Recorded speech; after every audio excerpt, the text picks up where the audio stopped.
te donne la parole.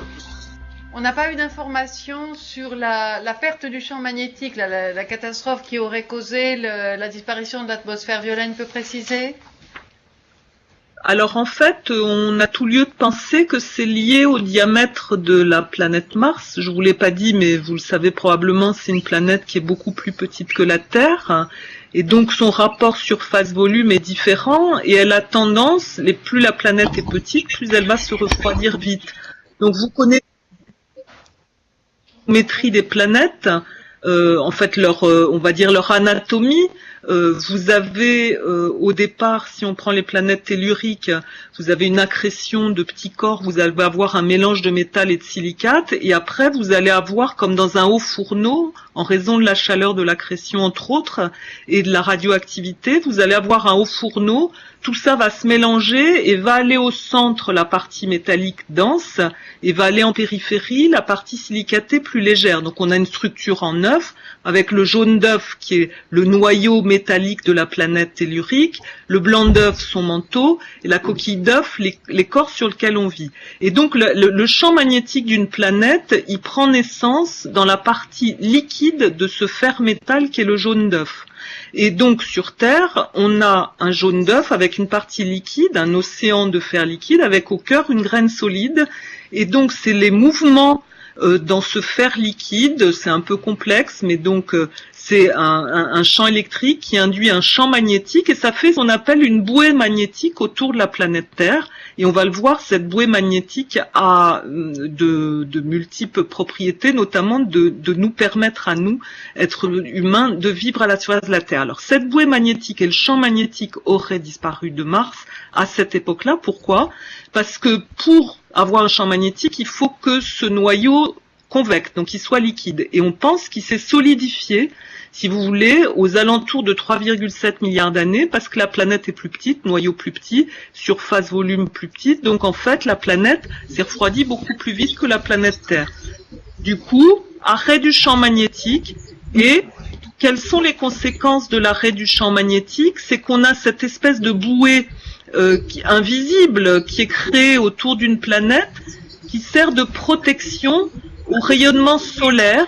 Donc les rayonnements solaires, quand vous perdez cette bouée magnétique, viennent éplucher la haute atmosphère de la planète. Donc disons que la disparition du champ magnétique sur Mars, donc disparition de cette bouée magnétique autour de la planète Mars, donc en liaison avec la solidification de son noyau, résultat des courses, vous perdez votre atmosphère, entre autres pour cette raison, parce qu'elle va être épluchée par le haut, elle ne va plus être protégée par les rayonnements solaires, donc elle va être épluchée, et en plus il se trouve que Mars est plus petite que la Terre, donc la gravité y est plus faible, donc elle n'a pas tendance à retenir autour d'elle l'atmosphère, elle a tendance à la perdre. Donc cette catastrophe climatique, si vous voulez, c'est l'inverse de l'effet de serre. Voilà. Michel ? Merci. Alors, une autre question. Pour combien de temps le rover a-t-il encore de l'énergie ? C'est-à-dire, combien de temps la mission peut encore durer ? Alors, au total, le rover peut marcher 8 ans. On est à 2 années. Moi, je peux vous dire que l'équipe du laser, on est épuisé parce que le laser fonctionne tout le temps, mais on espère que lui n'est pas épuisé, hein. Donc on espère que la mission dure le plus longtemps possible parce que ça serait quand même très frustrant de pas arriver au Mont Sharp. Et du fait de ce problème au niveau des roues, on n'est pas certain d'y arriver et donc on est tous un peu dans l'expectative. Donc on essaye d'optimiser, c'est-à-dire d'aller au plus vite vers le Mont Sharp tout en changeant quand même comment dirais-je, notre trajet pour éviter les cailloux trop pointus qui endommageraient encore plus les roues. Et je peux vous dire que quand ce phénomène, faudrait pouvoir y aller, hein. On n'est pas capable d'envoyer un homme sur Mars, donc voilà, au niveau, non, mais il faudrait faire du, comment on dit, de la pression 3D. Non, de la soudure en téléportation. Si, on y arrivera peut-être un jour, mais on n'en est pas capable. 3D à distance. Oui, l'impression 3D à distance, exactement. Et que deviendra ce matériel, le rover et tout le matériel qui est à son bord à la fin de la mission ? Je vais y chercher. Comme tous les autres matériaux, tout ce qu'il y a déjà, ça, c'est comme chez les ferrailleurs, hein. Ça devient, ça reste et ça pollue la surface. Et donc déjà, vous avez vous avez sur la planète Mars tous les robots qui sont donc, il y en a, on arrive à 7, si mes souvenirs sont bons, plus tout ce qui est en orbite autour de la planète. Non, ça revient pas, hein. D'accord. Qu'est-ce qu'on a trouvé et c'est pas tellement biodégradable, hein. Mais pardon. Ouais. J'essaie de donner le maximum de questions en temps qu'il nous reste. Qu'est-ce qu'on a trouvé concrètement déjà comme indice de vie ou de présence des indices. Alors, la présence d'eau, je vous le dis, la présence d'eau, on a trouvé et les conglomérats qui prouvent qu'il y a eu de l'eau liquide. Donc, on est tombé sur un site où il y avait une rivière, voire même un lac. Ce lac, il est tracé comment? Par ces argiles que vous avez vues qu'on a forées, donc qui témoignent d'une sédimentation de particules fines au fond d'un lac. Et c'est dans ces argiles qu'on fait des analyses avec SAM. Et donc, en fait, on a trouvé du carbone dans ces argiles. Mais on est très prudent avant de faire des buzz au niveau des journalistes. Pourquoi? Parce que ce carbone, il a 3 origines possibles.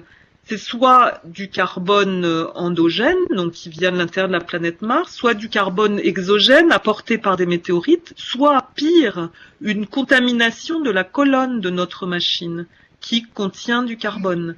Donc, si vous voulez, pour faire la part de tout ça, c'est des analyses SAM, il marche pas du tout comme Chemcam, le laser. Le laser, il marche tous les jours, il donne des analyses assez grossières, des éléments majeurs. SAM, il travaille une fois par mois, on va dire, mais après, il processe ces données pendant des jours entiers. C'est pas une mince affaire. Et lui, l'analyse des éléments, l'état de trace. Et donc après, par exemple, on peut dire qu'on a trouvé du carbone. On peut dire qu'on n'a pas trouvé de méthane parce que on est en dessous du seuil de détection. Sinon on a trouvé dans les assemblages minéraux des évidences que l'endroit où on est, c'était de l'eau assez tiède. C'était pas de l'eau saumâtre, parce que si vous comparez avec Opportunity à Meridiani, c'était des eaux salées vaporitiques. Là, si eau il y a eu, et on en est convaincu maintenant, les assemblages minéraux montrent que c'était une eau tout à fait potable. Donc pas saumâtre.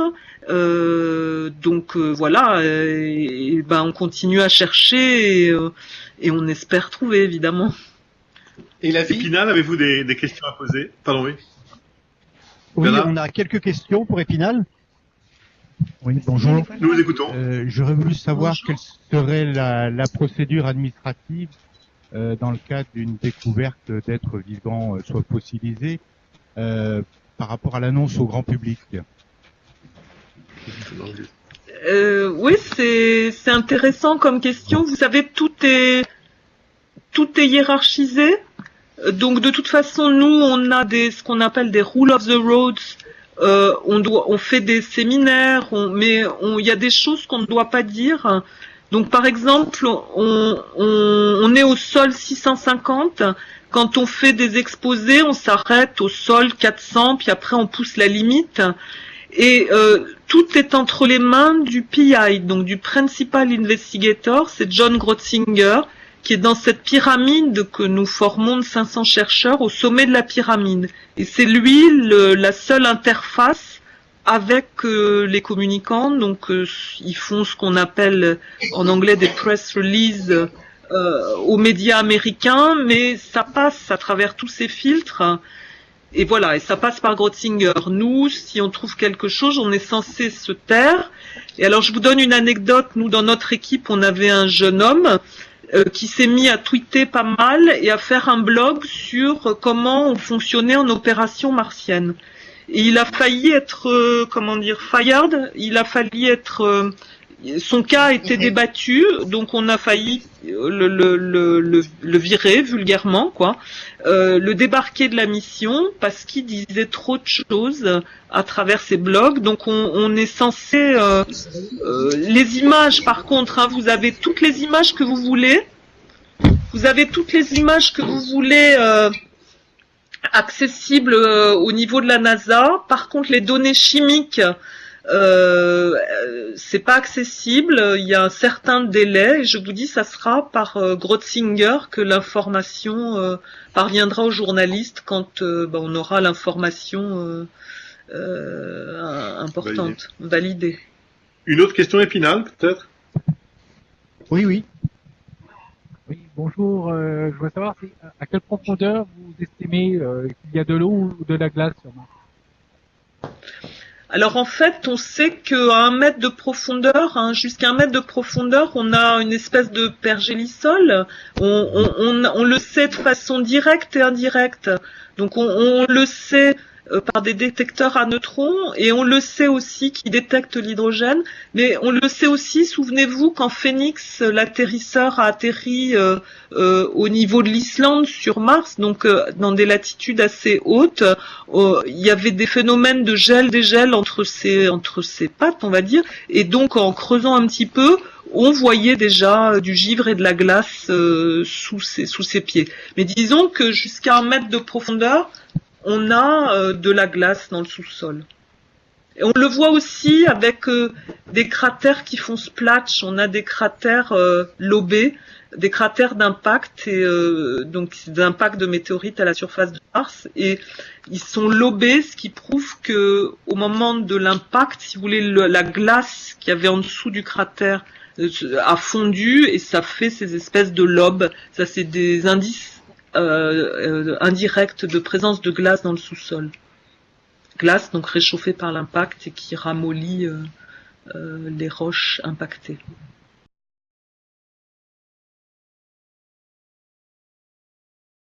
Carbone, hydrogène, oxygène, azote. Pardon, oui, excusez-moi, oui. Désolé pour le jargon. Donc c'est les atomes qu'on peut mesurer avec cet instrument. En fait, cet instrument mesure des molécules, hein, donc complexes, mais les atomes à la base de ces molécules sont ces schnops. Mais après, on mesure des choses aussi complexes que l'urée. On n'en est pas encore aux acides aminés, mais bon, c'est des molécules assez complexes que Sam peut analyser. Vitel, avez-vous une autre question ou Épinal? On a encore une question épinale. Vous estimez à quel pourcentage de chances de trouver de la vie sur Mars? Si vous me le demandez à moi, je vais être très honnête avec vous. Je suis assez dubitative. Et qu'est-ce que c'est la vie? Donc, qu'est-ce que c'est la vie d'abord? C'est-à-dire que on n'a pas la prétention de trouver la vie. On espère trouver les molécules prébiotiques. Donc vraiment les briques de base de cette vie. Donc on n'est même pas dans la chimie biotique. Donc on cherche ces briques de base, et voilà. Donc trouver la vie sous forme de fossiles, pourquoi pas, hein. Mais bon, moi je suis un peu alors, si vous voulez, je suis un peu hésitante par rapport à ça, ne serait-ce que par la nature des roches qu'on rencontre. Il y a des roches quand même qui témoignent de nuées ardentes, donc ça fait pas bonne presse que d'en parler, mais c'est assez stérilisant. Mais alors, on les a pas partout, hein. Après, il y a les argiles, mais les argiles en surface, elles sont irradiées par les UV. Donc, s'il y a eu de la matière organique, elle a été plutôt décomposée, donc il faut creuser. Donc on va y arriver, hein, mais voilà, c'est pas simple. Donc la probabilité, vous me posez une question piège, je suis pas, j'ai pas des talents divinatoires, mais elle est pas grande, mais elle existe, et en tout cas on a tous les outils et on est sur une zone susceptible d'en renfermer, quoi. Donc Maintenant, les jours passent et peut-être que ce qu'on va voir au Mont Sharp donnera des résultats plus immédiats. Mais je ne dis pas que les argiles qu'on a traversées, que je vous ai montrées, c'est du null results. Il se peut très bien, on n'a pas fini d'analyser les données, et donc voilà. Mais si vous voulez, c'est pas simple et je peux pas vous donner un pourcentage, c'est difficile. Pour l'instant, tout ce que je peux vous dire, c'est qu'on a analysé du carbone, mais qu'on ne sait pas encore comment il se combine, de quelle façon, et donc ce qu'il représente. Vitel, peut-être vous avez quelques questions avant de terminer. On a deux questions. Est-ce que le robot escaladera le Mont Sharp, d'une part, et d'autre part, est-ce qu'il y a un intérêt économique, voire militaire, dans cette mission? Alors, le robot va pas escalader le Mont Sharp. Je vous ai montré dans le petit exposé qu'en fait, on a choisi une vallée pour s'engouffrer dans le Mont Sharp, parce qu'évidemment, le robot est incapable de monter des dénivelés trop importantes. Donc déjà, le robot n'escalera pas le Mont Sharp, qui fait 5000 mètres. Imaginez, déjà, on a beaucoup de mal on avance 60 cm par 60 cm, quelques centaines de mètres par jour, sur un terrain plat. Donc sur un terrain en pente, non, on va s'engouffrer dans la vallée que je vous ai montré au début. Alors maintenant, les retombées militaro-industrielles de ce robot, pour moi, elles sont, il y en a évidemment. Si le robot n'avait pas atterri sur Mars, au moins on a appris une chose, c'est à miniaturiser des instruments. Alors je vous donne l'exemple du laser sur lequel je travaille, c'est un laser Thales. Les ingénieurs Thales sont venus dans nos laboratoires avec un laser qui au départ faisait plusieurs kilos. Et on leur a demandé que ce laser fasse 300 grammes. Parce que ce qu'on appelle la payload, c'est-à-dire la charge utile sur un robot, si un robot fait 1 tonne, la somme de ces instruments doit faire 10% de la masse du robot. Donc tout doit être miniaturisé. Alors si vous prenez le laser sur lequel on travaille, il fait moins de 500 grammes. Il est adapté pour travailler en conditions extrêmes, grand froid, zone irradiée. Donc vous avez un exemple d'application évident, par exemple Fukushima. C'est-à-dire que quand vous êtes dans des zones irradiées comme à Fukushima, vous n'allez pas envoyer des êtres humains, bien qu'on le fasse analyser au contact. L'intérêt de ce genre d'instrument, c'est d'analyser, bon c'est un exemple peu, mais les lasers permettent d'analyser à distance sans se rapprocher. Vous allez me dire, bon, donc Fukushima est pas forcément le bon exemple, mais disons qu'il y a plein d'exemples terrestres où on a besoin d'analyser en conditions extrêmes des choses, et le laser nous permet de le faire, sachant qu'il a été vraiment fait pour être petit, maniable. Alors sur Terre, il serait portable, il n'y en avait pas des comme ça avant, et surtout travailler dans des conditions de vibration, de radiation, tout ce que vous voulez. Donc les retombées industrielles, pour moi, celles que je vois, c'est plutôt ça. On va pas trouver des minerais extraordinaires à la surface de Mars qu'on pourrait exploiter, parce que grosso modo, Mars c'est la sœur de la Terre.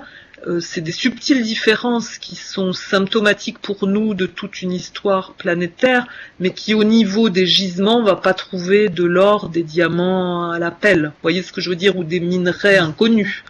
Non. Donc en fait, pour moi, c'est plutôt les retombées industrielles, c'est la miniaturisation de tous les instruments à bord du robot. Les retombées, bon, je cite souvent cet exemple au moment où les cosmonautes sont allés sur la Lune. Les retombées auxquelles on ne pense pas, c'est les couches culottes pour nos enfants. C'est qu'avant, il n'y avait pas de couches culottes en fait. Et là, en fait, on a optimisé. Ça paraît un peu drôle, mais et parce qu'ils en avaient besoin. Et donc, on a optimisé les matériaux. Voilà, c'est toutes ces petites choses-là. Il y a des petites choses et des grandes choses. C'est cette miniaturisation d'instruments travaillant en conditions extrêmes qui ont des retombées industrielles évidentes. Alors maintenant, au niveau militaire, je suis pas assez militariste pour répondre à votre question. Et voilà, c'est à vous d'apprécier en fonction de ce que je vous dis. Les connaisseurs en armement, savoir ce qu'on peut faire de ces choses-là, je dois dire que je peux pas vraiment vous répondre. Merci. Sur 500 chercheurs, combien de Français? Et combien d'États d'abord? Combien de Alors, pays? sur Combien de Français? 500 chercheurs, c'est une majorité d'Américains, on va dire il y a 15% de Français, et il y a 2 Anglais, 3 Canadiens, mais les Français, on est à peu près une quarantaine. Donc ça fait combien de 10%, oui. 8%. Oui. 40-50, mais on a pas mal d'ingénieurs CNES qui sont... Un mot sur la différence entre chercheur scientifique et ingénieur dont vous avez parlé. Alors, chercheur scientifique, moi je suis chercheur, je serais bien incapable de téléguider ce robot, j'ai déjà du mal à faire marcher une machine à laver la vaisselle, donc c'est vraiment pas un lave-linge, oui. Un lave-linge, oui. Par contre, si vous voulez, donc le chercheur, il cherche des faisceaux d'indices, il est capable de comprendre des images, de traduire des spectres en analyse chimique, donc de faire ce qu'on appelle de la recherche fondamentale. L'ingénieur, c'est toute la partie pratique, il doit être capable de faire des roues qui fonctionnent, de piloter le robot. Et donc, quand j'ai dit 500 chercheurs, j'étais sans compter les ingénieurs. Alors, les ingénieurs sont majoritairement américains et travaillent au JPL, mais sur nos instruments, les 2 instruments français, on a tout un pool d'ingénieurs au CNES à Toulouse, endroit où je me rends régulièrement pour éviter ce qui s'est passé ce soir. Vous voyez, ce soir, on a eu un petit problème de connexion. Quand on est chez soi, et ben évidemment, moi je travaille chez moi parce que de 5h à 3h du matin, rester au laboratoire, c'est un peu sinistre. Et j'ai tous les outils pour travailler en direct avec le JPL de chez moi. Mais de temps en temps, évidemment, il y a la box qui déconnecte, c'est pas toujours facile. Donc on a toujours quelqu'un en shadow, on dit en ombre, on est par binôme. Donc quand ça se passe, quand je suis à Paris, c'est pas dramatique, mais disons que je vais régulièrement au centre du CNES à Toulouse, une fois tous les 2 mois, pour faire les opérations avec les Toulousains qui eux les font toujours ils ont la chance d'être à côté du centre d'opération, donc eux le font pas de chez eux.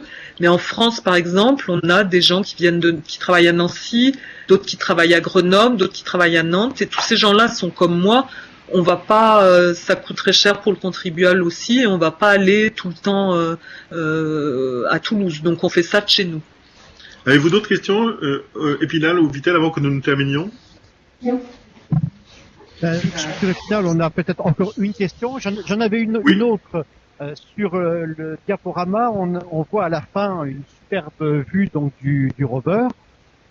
Et cette superbe vue a été prise en photo, mais on ne devine pas le fait que c'est le rover qui s'est pris en photo. Parce qu'on le voit de loin, pris en photo. Alors le robot... Je vous parlais de l'avant-dernière image. On voit le rover. C'est en fait une mosaïque de photos. C'est clair qu'il y a un petit trucage parce que les photos sont prises au bout du bras. Donc au bout du bras, donc on devrait pas voir le bras, mais on fait un petit montage, une mosaïque, en rajoutant la photo du bras prise par les caméras qui sont sur le mât. Donc en reconstituant cette mosaïque, on arrive à faire un portrait robot du robot. Autoportrait. Non, il n'a pas été dupé. Vous avez une autre question, Monsieur Mathieu, ou quelqu'un du public d'Épinal? Oui. Alors là, si j'ai bien compris, donc la mission a une durée de 8 ans. Est-ce qu'il y a quelque chose, une autre mission en cours de préparation pour prendre le relais de ce qui se passe ou pas? Alors tout à fait. Alors il y a ExoMars qui va partir bientôt et il y a MSL 2020. Donc en 2020, ils programment un robot jumeau de Curiosity, tellement la mission marche bien. Mais la mission n'aurait pas marché, tous les programmes martiens étaient annulés. Comme cette mission fonctionne au mieux, voilà, il y a eu un appel d'offres auquel on a répondu, qui s'appelle MSL, donc comme cette mission-là, mais 2020, donc 2020, à l'horizon 2020. Merci. Vidal, peut-être une dernière question avant que la Vigilo ne conclue, puisque c'est la Vigilo qui est à l'origine de cet événement. Vitel? Oui, une question. La quantité d'eau estimée sur Mars. Est-ce qu'on a une estimation de la quantité Allô d'eau éventuellement sur Mars? Alors c'est difficile parce que si vous prenez la calotte polaire du pôle Nord, c'est à peu près l'équivalent d'eau qu'il y aurait dans le Groenland. Après, si vous prenez la quantité d'eau vapeur qu'il y a dans l'atmosphère et que vous la précipitez, ça ferait 15 microns d'eau sur toute la surface de la planète Mars.